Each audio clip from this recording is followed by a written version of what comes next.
Hello everyone, I'd like to talk about something called the Visible Human Project and how some imaging techniques I've used are going to help us better understand it. So the Visible Human Project is a public database containing image files of the human body, both male and female, and have been used for all sorts of applications, helped us rewrite medical textbooks. It's been very helpful. What I wanted to do was look at some of these images, say the cryo section for instance, compare how they're imaged from the three different planes, axial, coronal, and sagittal. Take those as volumes and compare them to make sure that they had the same volume. Because that, if we were to determine that the volumes were the same for all three planes, that could tell us a lot about the accuracy of this of the Visible Human Project. So let's go into that. First, we're going to look at a MATLAB script that I used to extract all of the images and convert them into data and later convert those into VTK files that I would analyze with Paraview, which we'll get into more depth later. So straightforward, find the file, extract it, then read it. One thing we'll notice is that, and this will come into play a lot, I had to resize the image because there are thousands of images for each, or over 1,000 images for each plane. And when I tried the full-length file, it was too slow for not only my computer, but any computer I could access. So I had to make it much smaller. I shrinked it down. And even then, it still takes a couple minutes. I won't be able to do a full-blown demo, but I can still demonstrate everything that I went through and still show you the VTK files on Paraview. So once the image is read, we create an empty matrix that's big enough to put all of the images in.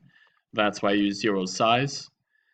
And then make a for loop and go through each image in the folder and convert it to data. In this case, it starts as RGB data, but we want to use grayscale, so 0 to 255.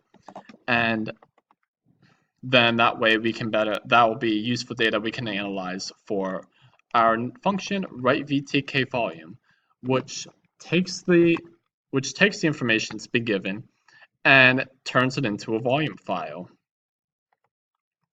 And that is where we get into Paraview. One other thing I'll make note of is how I had to use the dimensions. In this case, I'm using what is 1 millimeter, 1/3, and 1/3 millimeter, based on how they were at the thickness scattered and the dimensions used during the imaging process of the Visible Human Project. So we want to mimic those conditions to keep everything consistent. And from there, it was just the same thing, copy paste for coronal and sagittal. So let's get into Paraview.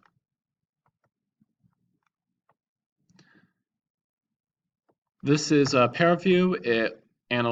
It can analyze different files. Right now, the volume file I have open is a VTK for the sagittal plane.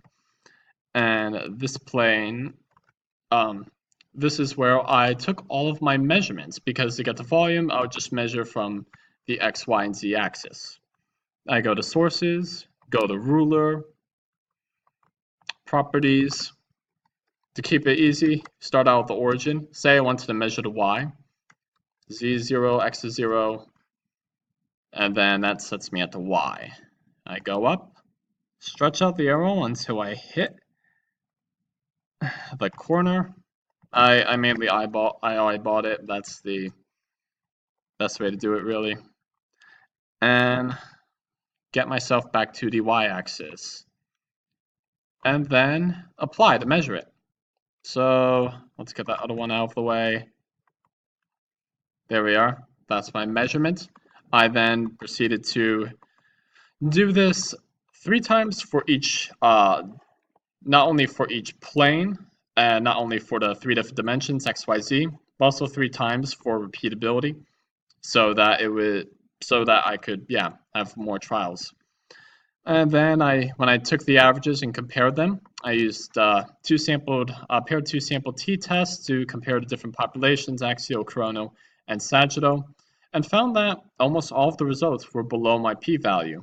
this clearly tells us that um, that we can reject the hypothesis that these are statistically different results. And in other words, yeah, like there is no statistically significant difference. So we can say that we can confirm that these volumes were gathered or are presenting the same image to us. The catch is that they're not identical, which is something I wanted to go for. We can even see that one p-value for the length is off. The volumes and surface areas are fine, but one of the lengths is even not statistically significant. So the fact that they're not identical is likely due to the resize or the conversion to VTK, and that was a major limitation for this project. But um, in the future, it'll probably be better to maybe either find a very fast processing computer, or have people work in groups to extract all of this data. But overall, I think this was a fairly insightful project. Learned a lot about imaging, and I'd like to thank Dr. Pralin, who helped me through this and taught me a lot about the software and provided some of it. And I'd like to thank him and at the University of Pittsburgh. Thank you.